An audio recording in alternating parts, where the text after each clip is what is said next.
ये वीडियो बहुत इंपॉर्टेंट होने वाली है उन लोगों के लिए जो लोग अपना कोर्ट में केस इन पर्सन लड़ते हैं या फिर लड़ना चाहते हैं। आपको ध्यान होगा कुछ समय पहले हमने एक वीडियो रिलीज की थी राजस्थान पेरोल रूल्स के रूल 1A के अनकॉन्स्टिट्यूशनैलिटी के बारे में, जिन रूल्स की वजह से आसाराम बापू को पैरोल नहीं मिल पा रही और उनके पैरोकार रामचंद्र भट्ट को हमने एडवाइस दिया था कि जब तक इन रूल्स की अनकॉन्स्टिट्यूशनैलिटी को आप चैलेंज नहीं करेंगे तब तक आसाराम बापू को बेल नहीं मिल सकती है।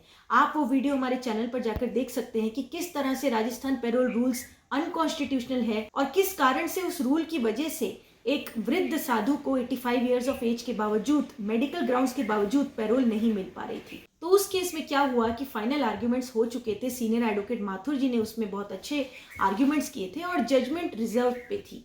लेकिन अभी रिसेंटली रिपोर्ट्स आई कि आसाराम बापू की हेल्थ और डिटीरिएट हो रही है, 6th हार्ट अटैक उनको आ गया।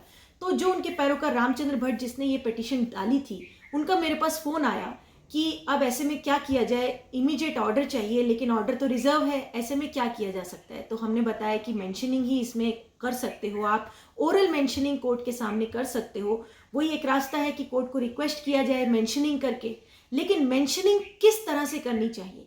अब इस केस में Ramchandra Bhatt in person litigant है। हालांकि फाइनल आर्ग्यूमेंट्स में उन्होंने सीनियर एडवोकेट माथुर जी को किया था आर्ग्यू करने के लिए, लेकिन पिटीशन इन पर्सन फाइल की गई है और इन पर्सन ही लड़ी जा रही है।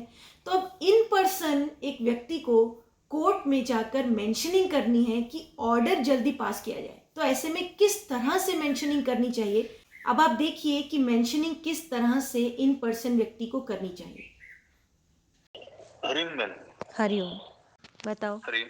हाँ बताओ। वो आर्यन माथुर जी को मैंने बताया कि बाबूजी को चेस्ट पेन की वजह से एडमिट कर दिया गया है, तो अभी कैसे करे, क्योंकि वो हार्ट अटैक दिख रहा है करके। अभी हार्ट अटैक करके ऑन ऑफिशियली डिक्लेयर नहीं किया है, लेकिन इंटरनली तो डॉक्टर्स बोल रहे हैं एम्स के कि माइनर हार्ट अटैक था, मतलब हार्ट अटैक था बेसिकली। अच्छा। सार में तो अभी कोर्ट को कल मेरे को बताना है, तो किस तरीके से बताना रहता है इन रिजर्व्ड मैटर कि Arun Mathurji had argued the matter at length on 22nd, and your lordships had reserved the matter on 25th. He also submitted the written submissions, but a new development is that he has again suffered the 6th heart attack, documented heart, and request pray to expeditiously decide the what do I say, क्या words use करने के इधर। Request की भाषा होनी चाहिए kindly करके, that if my Lord's would kindly pass the order in immediate sense so that his life could be saved because he has suffered another heart attack, 6th heart attack.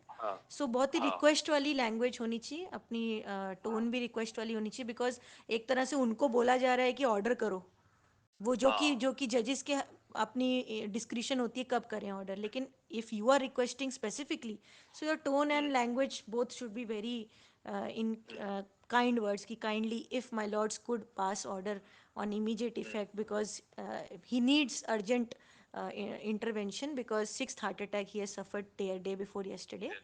So it is kindly requested that if order may be passed as soon as possible so that he may have some relief. The needful could be done. हाँ, needful could be done. हाँ ठीक हाँ, ठीक है। और एक चीज ये जो इसके बाद फिर रामचंद्र भट्ट ने इन पर्सन जाकर ऑनरेबल राजस्थान हाई कोर्ट की डबल बेंच के सामने मेंशनिंग की, इसी तरह से जिस तरह से हमने उसको एडवाइस दिया। And the honourable Rajasthan high court was convinced by the mentioning and the arguments of Ramchandra Bhatt, और ऑनरेबल राजस्थान हाई कोर्ट ने इसमें आउट ऑफ वे जाकर, मेंशनिंग की वजह से आउट ऑफ वे जाकर कहा कि हम इसमें फाइनल ऑर्डर तो अभी फिलहाल नहीं कर सकते हैं, बिकॉज आपने इसमें रूल को चैलेंज किया और वो रूल चैलेंज करने का मतलब है कि होल ऑफ राजस्थान के लिए हमें रूल बदलने पड़ सकते हैं या नहीं भी बदलने पड़ सकते, वो देखा जाएगा। लेकिन रूल की कॉन्स्टिट्यूशनैलिटी को चैलेंज किया है तो ऑर्डर भी बहुत जायज़ सी बात है, लंबा होगा, हमें टाइम भी लंबा लग सकता है। लेकिन बिकॉज आपने ऐसी मेंशनिंग करी है, आपकी इस मेंशनिंग की वजह से हम आउट ऑफ वे जाकर इंटरिम पैरोल आसाराम बापू को देने के लिए तैयार हैं। और इस केस में फिर आसाराम बापू को 7 डेज की इमरजेंसी पैरोल इंटरिम तौर पर ऑनरेबल राजस्थान हाईकोर्ट ने दे दी है, और 7 डेज के लिए उनको उनके हिसाब से जहां पर उन्होंने मेडिकल ट्रीटमेंट मांगा है माधवबाग हॉस्पिटल में, वहां पर उनको जाने की परमिशन दे दी है। 7 डेज की पैरोल देती है। और ऑनरेबल राजस्थान हाईकोर्ट ने स्पेसिफिकली कहा कि आपकी इस मेंशनिंग की वजह से हम आउट ऑफ वे जाकर आपको ये इंटरिम पैरोल दे रहे हैं, हमने आउट ऑफ वे जाकर ये मैटर लगाया है, अदरवाइज ऑर्डर रिजर्व पे था। रिजर्व का मतलब फाइनल जजमेंट आनी है, उस पर्टिकुलर रूल को चैलेंज करते हुए जजमेंट आनी थी कि पैरोल दी जा सकती है कि नहीं दी जा सकती है। लेकिन इस मेंशनिंग की वजह से इमरजेंसी पैरोल 7 डेज की इंटरिम तौर पर ऑनरेबल राजस्थान हाईकोर्ट ने दे दी है।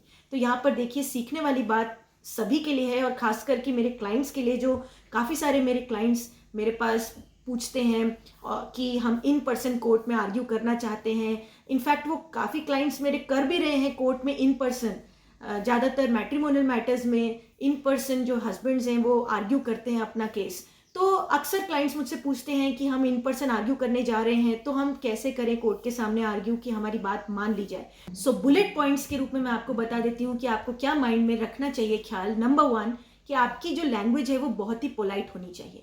नंबर 2 आपकी जो बॉडी लैंग्वेज है वो भी बहुत ज़्यादा एक कर्टेसी वाली होनी चाहिए, रिस्पेक्टफुल होनी चाहिए। आपकी बॉडी लैंग्वेज भी रिस्पेक्टफुल होनी चाहिए अलॉन्ग विद द वर्ड्स। जैसे मैंने फर्स्ट पॉइंट में बताया कि वर्ड्स पोलाइट और रिस्पेक्टफुल होनी चाहिए, सेकेंड थिंग आपकी बॉडी लैंग्वेज भी रिस्पेक्टफुल होनी चाहिए। नंबर 3 कोर्ट क्या कहना चाह रही है वो आपने ध्यान से सुनना चाहिए। अगर कोर्ट आपसे कुछ सवाल पूछ रही है तो पहले आप उसका आंसर दीजिए, और ये जल्दी मत कीजिए कि मैं कोर्ट को अपनी सारी बात तुरंत सुना दूं। कोर्ट को कन्वर्सेटिव होना चाहिए कि कोर्ट आपसे कुछ सवाल कर रही है तो आप उसका पहले आंसर दें, उसके बाद फिर आपकी बात जो आप प्रिपेयर करके आए हैं वो बोलें।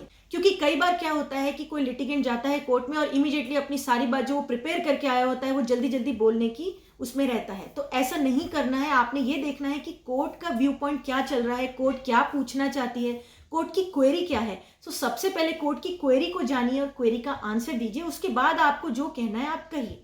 नंबर 4 अगर कोर्ट कन्विंस नहीं है और कोर्ट आपको कह रही है कि ऐसा नहीं ऐसा करना चाहिए, तो उस समय कोर्ट से लड़ना नहीं है, कोर्ट से फाइट नहीं करना है कि नहीं मुझे ऐसा ही चाहिए वैसा ही चाहिए। हो सकता है कि कोर्ट दूसरी लाइन पर आपको कुछ और दूसरा रिलीफ भी दे दे, इसीलिए कोर्ट को समझना पड़ेगा आपको कि कोर्ट आपके लिए क्या कहना चाहती है। फाइट नहीं करना है कोर्ट में जाकर कि मैं मुझे ये चीज़ चाहिए ही चाहिए, जो मैं रिलीफ लेने आया हूँ मुझे चाहिए चाहिए। बिकॉज कोर्ट्स में क्या होता है, लॉयर्स तो ये जानते हैं कि कई बार एक रिलीफ नहीं होता है तो हम दूसरा रिलीफ लेने की कोशिश करते हैं, दूसरा नहीं तो थर्ड काइंड ऑफ रिलीफ लेते हैं। लेकिन लिटिगेंट्स को कई बार ये नहीं पता होता है कि इस रिलीफ के बजाय अगर दूसरा रिलीफ मिल रहा है तो दूसरा ले लो।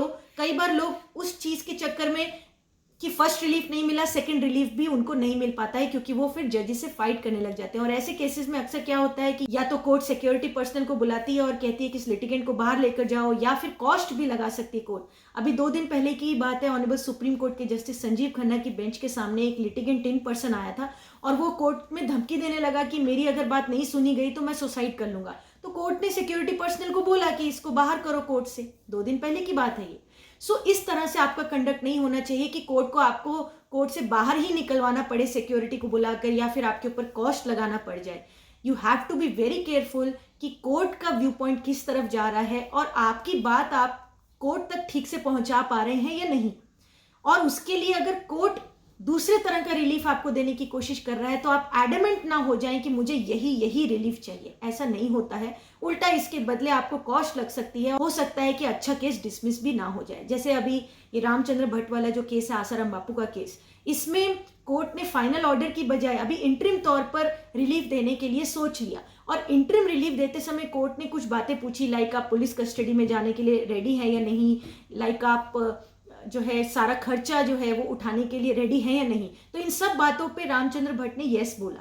अब यस बोला तो बिकॉज कोर्ट को भी लगा कि ओके जो लिटिगेंट है वो हमारी लाइन पे है, इसीलिए कोर्ट ने भी सोचा कि yes we can give the relief because litigant is also understanding what the court is trying to say. So ये सारी बातों को ध्यान में रखना चाहिए जो अभी 4 बुलेट पॉइंट्स मैंने बताए। अगर इन बातों का लिटिगेंट्स ध्यान रखें तो कोर्ट में आप इन पर्सन भी जाकर आर्ग्यू कर सकते हैं। लेकिन अगर आप इन बातों का ध्यान नहीं रखेंगे तो इन पर्सन जाना एडवाइजेबल नहीं होता है, बिकॉज इन पर्सन जो लोग कोर्ट में जाके आर्ग्यू करते हैं उनको ये सब बातों का पता नहीं होता है, डेकोरम का पता नहीं होता है। इसको बोला जाता है कोर्ट का डेकोरम, यानी you have to maintain the decorum of the court, you have to maintain the respect of the court, how to present the matter before the court. Court के सामने आप किस तरह से बोल रहे हैं, किस तरह से बात रख रहे हैं, कोर्ट की बात समझ पा रहे हैं नहीं, ये सब चीज़ें लॉयर्स को पता है लेकिन लिटिगेंट्स को पता नहीं होती हैं। इसीलिए मैंने वीडियो बनाई है ताकि सबको पता चले कि अगर कोई इन पर्सन अपना केस कोर्ट में करना चाहता है तो उनको इन बातों का ख्याल रखना चाहिए, और अगर ये बातें आप फॉलो कर पाते हैं तो ही इन पर्सन आप कोर्ट में जाके अपना केस लड़ें या कोई भी बात अपनी कोर्ट के सामने इन पर्सन रखें।